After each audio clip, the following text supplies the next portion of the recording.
rockin' with it.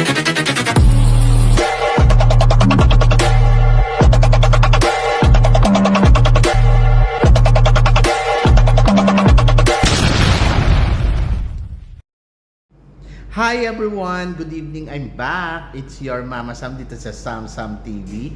Kamusta naman kayo mga amigo, amiga, kumare at kumpare? Sana lahat kayo ay okay at safe ngayong araw na to. Siyempre, kung ako naman ang tatanungin nyo, kita naman ninyo, fresh overload. Ang beauty ng Mama Sam ninyo. So, kararating ko lang galing sa labas. Kumain kami ng dinner ni Nu. So, it's 6:30, kung hindi ako nagkakamali, 6:30 PM na dito. So may araw pa din. Lumulubog yung araw dito kapag mga 7, ganon. So yun. So nasanay na akong ganyan, na may liwanag pa yung mga alas 7, ganyan. So magdidilim bigla na lang yan, ganon. So ganon talaga dito sa Thailand. So kanina, syempre, masaya, nagbalik na kami sa school. So nagkita na uli kami ni PE teacher. Nakakatuwa kasi tawag dito. Sabay kami nag-lunch. Parang sorry. Parang na-miss niya ako ng bonggang-bongga. Yung alam mo yun, yung tipong ramdam mo na na-miss ka niya. Oo, ganon. Ako din naman, na-miss ko rin naman siya. Charot. Ewan ko ba, minsan hindi ko maintindihan kung ano yung nararamdaman ko doon, kung nilalaro ko lang ba or nagiging seryoso ba ako. Kaya lang kasi minsan, pag sineryoso mo, talo ka Alam mo yon, yung alam mong hindi ka na mamamahalin. Charot.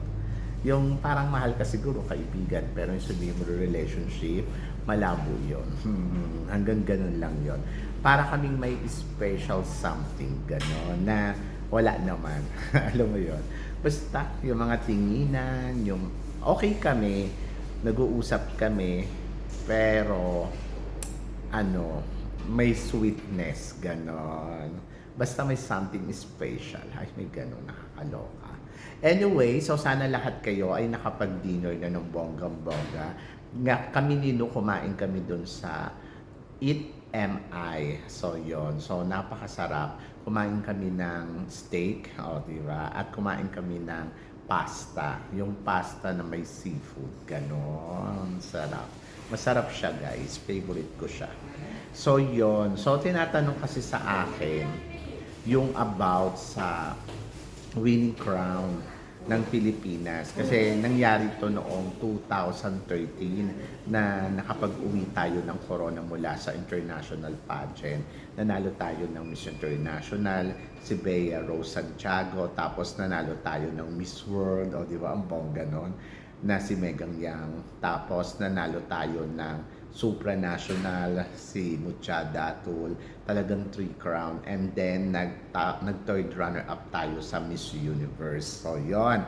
So sinasabi nila, kailan kaya uli mangyayari yon? So this year daw kaya.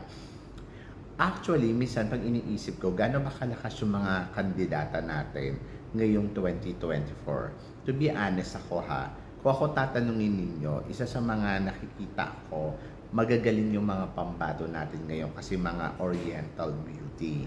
Isa yon. Kumbaga para last year kasi tinry natin yung Mestiza Beauty pero hindi naman tayo nag-click doon. So ngayon, meron na tayong Oriental Beauty. So parang feeling ko malaki yung chance natin na makapenetrate ng bonggang-bongga sa international pageant. So, possible na makakuha tayo ng corona. Depende yon sa paghahanda. So, sinasabi nila na medyo hindi daw ganun kalakas yung mga pambato natin sa international pageant. Malay nyo naman, di ba? Hindi rin naman natin masasabi yan ng ganyan. Kasi parang feeling ko naman, yung mga kandidata natin ay maibubuga naman. Saka syempre yung pagiging powerhouse natin. So ako, para sa akin, sino ba yung ilalaban? Actually, ang hinihintay natin itong si Miss Charm. Si Miss Charm, parang feeling ko, medyo may hirapan tayo dyan. Hindi ko siya sure kung kukuha ba tayo ng corona. Pagdating naman sa Miss International, parang feeling ko mag-runners up ulit tayo. Malaki yung chance na mag-runners up ulit ang Pilipinas sa Miss International because si Angelica Lopez ay alam mo yun, yung parang ang lakas talaga nung datingan, yung alam mo yung malaki malaki yung tsansa natin na makuha uli yung third runner up, second runner up kasi parang feeling ko kakabugto si Angelica Lopez sa Miss International. Sa Miss Earth, parang hindi tayo kukuha ng corona sa Miss Earth pero parang feeling ko papasok siya sa semifinals, ganon. Pagdating naman sa Miss Universe, syempre parang feeling ko mahirap din tayo kung sumungkit ng corona sa Miss Universe kasi syempre hindi naman 'to basta-basta lang, 'di ba? So alam naman natin na medyo matindi ang labanan sa Miss Universe. So parang feeling ko ang swerte natin pag nakatungtong tayo ng top 5. Pero ayun nga, maraming nagsasabi na baka may El Tukuyu daw. So baka hindi daw tayo makalusot sa semifinals because nga na nahihinaan sila kay Chelsea Manalo. Ako naman, parang feeling ko naman, malay naman ninyo, di ba? Mag-penetrate siya sa competition at biglang makarating sa dulo ng competition. So ako, para sa akin, siguro papasok tayo sa semifinals. Pero hindi ko lang alam kung aabot tayo ng top 5. Ganon.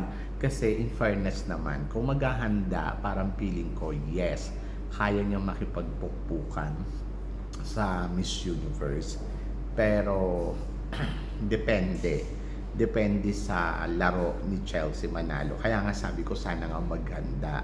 Kasi ayun naman yung kailangan gawin, di ba? Kasi kung hindi siya maghahanda, edi wala, edi talagang nga talaga ang Pilipinas. But I hope na sana talagang maghanda ng bonggang-bongga. So umasa tayo na kakayanin ni Chelsea Manalo na makalusot sa semifinals. And then, pagdating naman sa ibang pageant, parang feeling ko si Atisa Manalo talaga ngayon sa Miss Cosmo. Isa to sa mga malakas nating pambato na parang feeling ko na sigurado tayong corona dito. Ganon. Yung parang bang nasisiguro natin na makokoronahan talaga siya. Di ba? Kasi iba kasi yung dating talaga ni Atisa Manalo. So sa lahat ng lumalaban ngayon, ang pinakamalakas na pambato natin si Atisa Manalo. So si Atisa Manalo kasi yung tipong alam mong makikipagkabugan talaga. Saka malaki yung chance talaga na may uwi ngayong corona sa Pilipinas. So si Atisa yung nakikita ko na kaya na mag-uwi ng corona mula sa international pageant. And then the rest, parang feeling ko medyo mahihirapan tayo. Sa Miss Earth, parang feeling ko hindi naman tayo kakabog. Pagdating sa Miss International, parang feeling ko kaya mag-runners up. Pagdating naman sa Miss Universe, swerte natin pag nakatungtong tayo ng top 5. Pagdating naman sa supranational, nakita na natin yung result. Tapos, saan pa ba? Ayun. Siguro mga minor, ayun, baka makauwi tayo ng corona sa minor. Pero dito sa mga malakihang pageant, parang feeling ko, may hirapan tayo. Sa Miss Grand naman, ewan ko kung sino yung ipapadala sa Miss Grand, di ba? So, yon. So, tingnan natin. Sila Chris na Gravides, sa isang taon pa naman to ilalaban, di ba? Hindi pa naman sila lalaban now. Sa isang taon pa si Chris na. Kasi parang feeling ko ang Miss World hindi magaganap this year. Magaganap yan siguro next year, early ng 2025. Siguro mga kung hindi ako nagkakamali, pwedeng maganap ang Miss World by January or February pa. Sa isang taon, ayun. So medyo malakas yung mga pambato natin sa isang taon. But for now, I think isa sa mga kandidatang nakikita ko na kaya talaga makipagsabayan, kaya makipagpukpukan, kaya makipagkabugan, at malaki yung chance na may uwi niya ang corona ng lalabanan ng international pageant. I think it's Atisa Manalo. Si Atisa Manalo talaga yung nakikita ko na makakapagbigay ng magandang fight talaga sa international pageant. Ikaw ba, nakikita mo rin ba na gano'n? 'Di ba? Sino ba yung nakikita mo sa mga kandidata ngayong taon na 'to na mag-uuwi ng corona sa bansa natin? So, i-comment below mo 'yan para at least malaman ko naman kung ano naman ang chika mo dito sa mga pinag-uusapan natin ngayon. So, yun guys, syempre maraming salamat sa inyong lahat sa suporta at pagmamahal na binibigay ninyo dito sa channel ko. At sa mga hindi pa po nakaka-subscribe dyan, please don't forget to click like and subscribe my channel at i-click nyo na rin po ang notification bell para updated kayo. So guys, syempre hanggang dito na lang. Hanggang sa muli nating chikahan. See you tomorrow. Thank you guys.